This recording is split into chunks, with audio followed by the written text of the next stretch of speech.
A very good morning to all of you।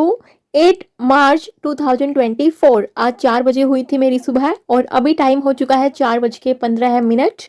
And happy Shivratri to all of you. I know जब तक ये video आप सबके पास आएगा तब तक शिवरात्रि जा चुकी होगी, बट फिर भी मैं आप सबको विश करती हूँ कि भगवान शिव जी की कृपा आप सब पर बनी रहे। अभी मैं आपको बताती हूँ कि जैसे आप सबके कमेंट्स आते हैं कि अभी एज जो है मेरी 35 हो चुकी है, 32 हो चुकी है या फिर 40 भी हो चुकी है। अलग अलग तरह के कमेंट हैं, मैं सबका रिप्लाई एक साथ देना चाहती हूँ।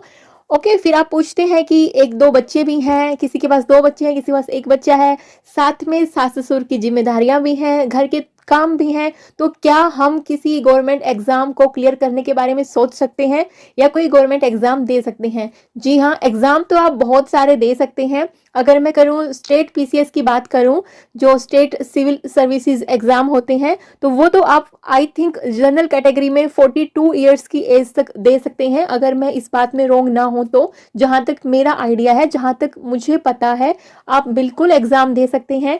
अब आती है बात कि क्या हम एग्जाम क्लियर कर सकते हैं? तो देखिए, क्लियर करने की गारंटी मैं नहीं देती हूँ, कोई भी नहीं दे सकता है, और यूपीएससी में तो चांस ही 1% है, तो फिर क्या ही गारंटी देनी।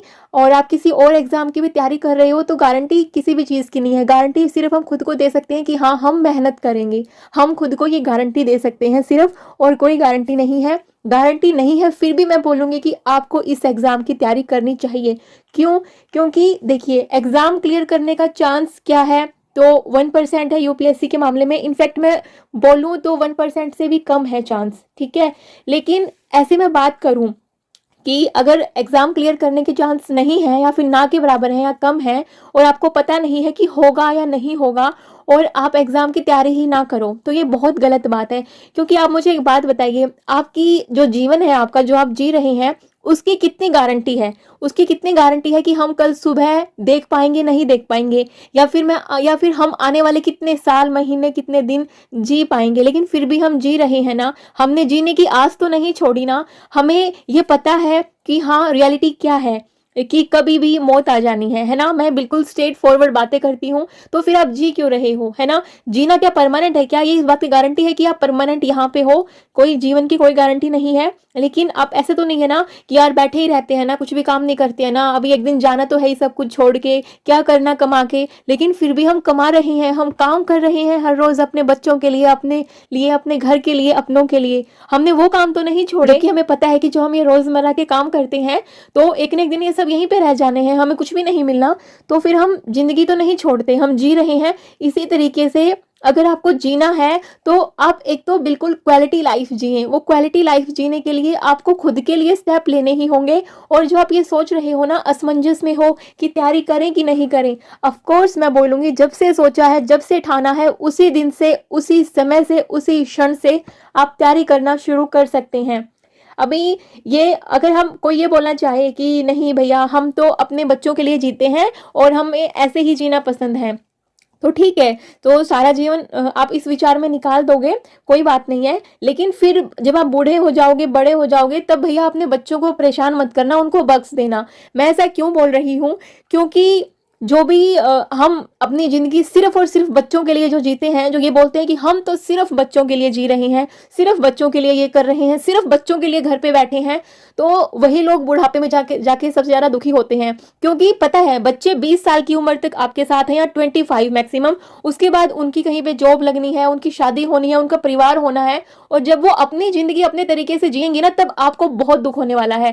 तब आप सोचेंगे कि यार, हमने तो अपनी लाइफ बच्चों के लिए निकाल दी, लेकिन बच्चे अभी हमारे बारे में नहीं सोच रहे, इनके अलग अभी विचार हैं। तो फिर आप दुखी होने वाले हो और फिर बच्चों को भी दुखी करने वाले हो। जो आप अभी अपने इन लॉज को लेके या किसी रिलेटिव को लेके ये मन में दुखी रहते हो ना कि यार, उसकी सोच ऐसे क्यों है, वो हमें जीने क्यों नहीं देते, तो भैया उन्होंने भी अपनी लाइफ सिर्फ अपने बच्चों के लिए जी है, इसलिए अभी वो दुखी हैं। वो बांध के रखना चाहते हैं अपने बच्चों को। तो फिर आगे जाके जो आप लोग ये बोलते हो ना कि मेरी सास ऐसी है, वैसी है, हमें सपोर्ट नहीं करती है, या फिर मेरी जेठानी ऐसी है, वो बड़े उम्र के हैं, उन्होंने अपनी जिंदगी ऐसे निकाल दी, और ये सोच के ही निकाल दी कि हमारा जीवन सिर्फ बच्चों के लिए है। अब वो बच्चे उनको अपने हाथों से निकलते हुए दिख रहे हैं, चाहे वो बेटा हो सकता लगता है और वो बहू के उससे अपने हाथों से निकलता हुआ दिख रहा है, क्योंकि उन्होंने अपनी पूरी लाइफ उस बेटे पे लगा दी। उन्होंने अपनी जिंदगी के कीमती जो समय था वो पूरा अपने बेटे पे, सिर्फ और सिर्फ अपने बेटे पे लगा दिया।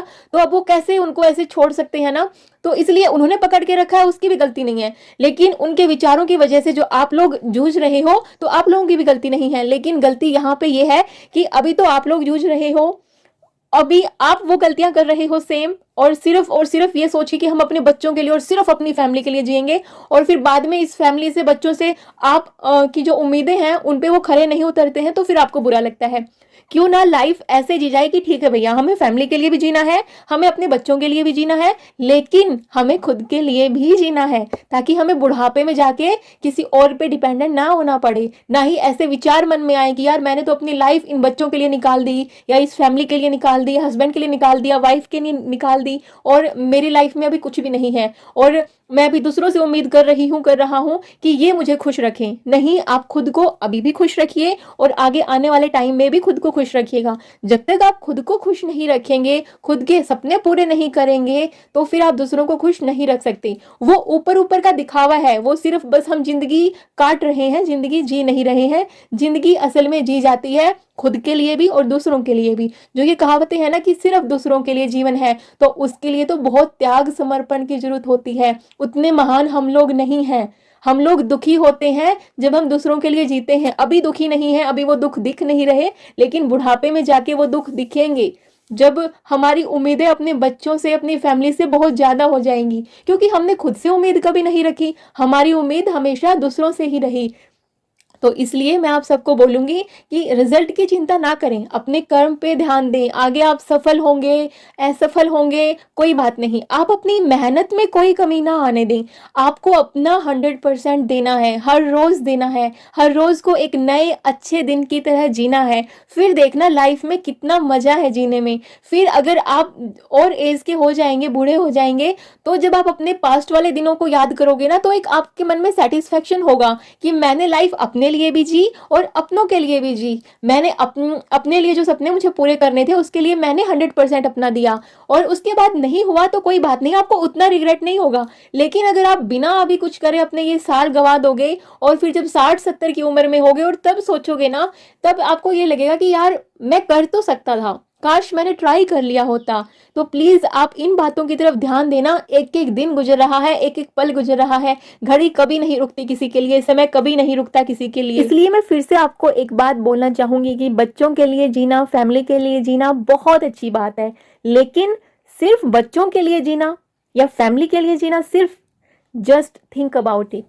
तो आपकी एग्ज़ाम की तैयारी करने से आपका एग्ज़ाम क्लियर होगा नहीं होगा, इस बात की गारंटी तो मैं नहीं दे सकती, बट एक बात की गारंटी मैं आपको दे सकती हूँ, वो है क्वालिटी, जीवन जीने की quality. That I can assure you 100%। आप जो क्वालिटी लाइफ जिएंगे ना अपनी इस तैयारी के दौरान, आपको ये लगेगा कि हाँ यही तो लाइफ थी, और मैंने ये अभी तक क्यों ऐसे नहीं जिया।